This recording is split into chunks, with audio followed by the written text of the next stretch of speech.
question is. So I'd start with a simpler one. So how do you like the city of Kolkata?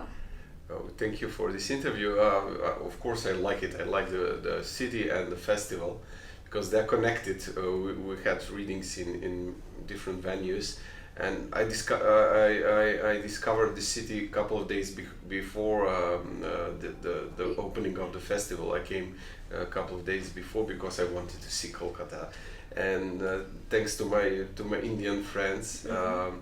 My friend Tilotama Goswami, who is also a very renowned author, received me at the airport, and she showed me many very important historical sites in the city.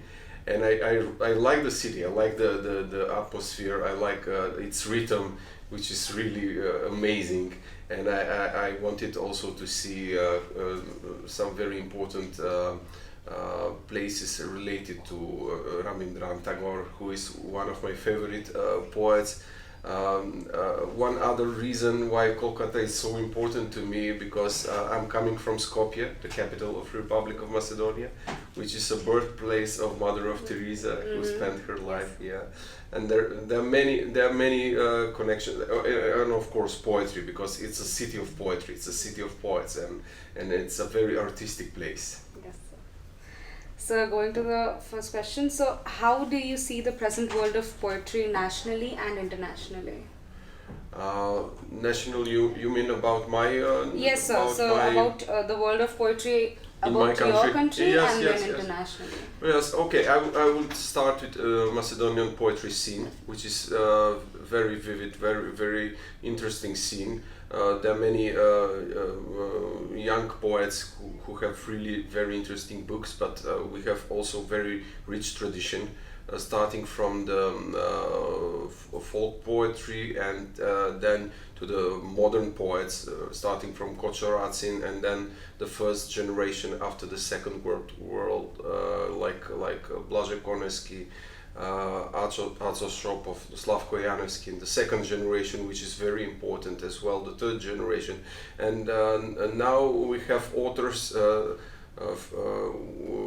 from very there is a variety of different poetics, and talking about the dialogue between the Macedonian poetry and the world's poetry. The most important fact is the Struga Poetry Evenings, our most renowned poetry festival, and it was established in 1962, and it was a very interesting initiative of those poets of that time, and it reminds me a bit of this festival. They in the 60s they decided to have a place where they will meet with their colleagues from all over the world. And they established an international festival, which is one of the oldest in the world, and soon it will have its 60th anniversary. And thanks to that festival, Macedonian poetry is in a constant dialogue with the poetry from all over the world, including, of course, the Indian poetry. We always have Indian established renowned poets coming to that festival. And nowadays, I think that the poetry festivals are one of the key forms of dialogue between poets and their readers around the globe, because poetry books are not so commercialized as prose or novels. Yes, the normal outprint is 500 copies everywhere in the world. But on the other hand, the festivals are a good opportunity to meet other poets and to read their poetry. And of course, reading and writing is always connected, and that's why these poetry festivals are really very important. So going to the next question. So what connects culture across borders? Words, emotions, or practical experiences? Everything. I mean, words, the language, because poetry is related to language, is our key tool.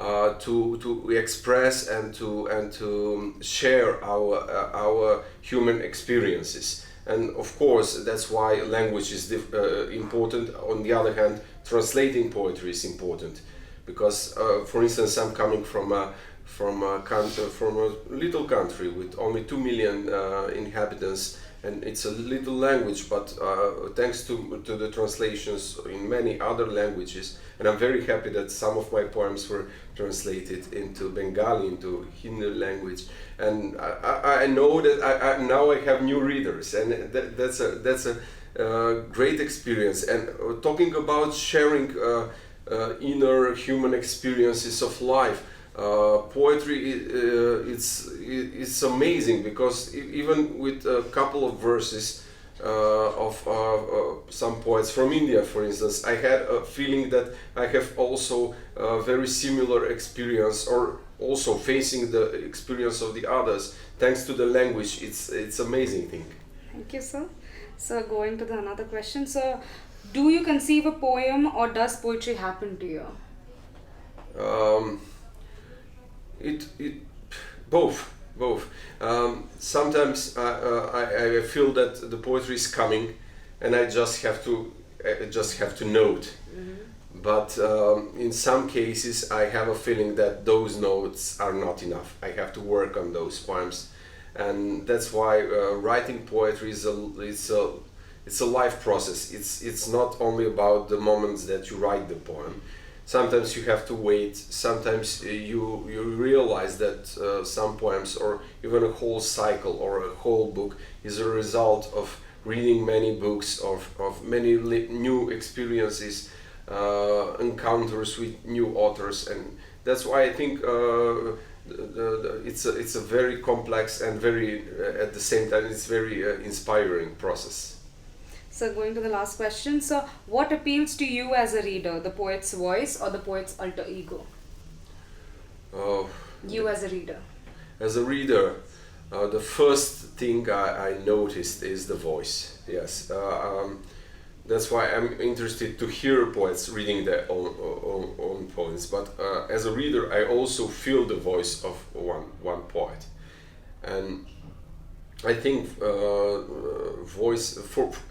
For instance, I read a single poem of one poet, and I know that I'm interested to read another poems, because I'm attracted to that particular poetic voice. So, I hope you had a good time over here. So it was Yes, I do. nice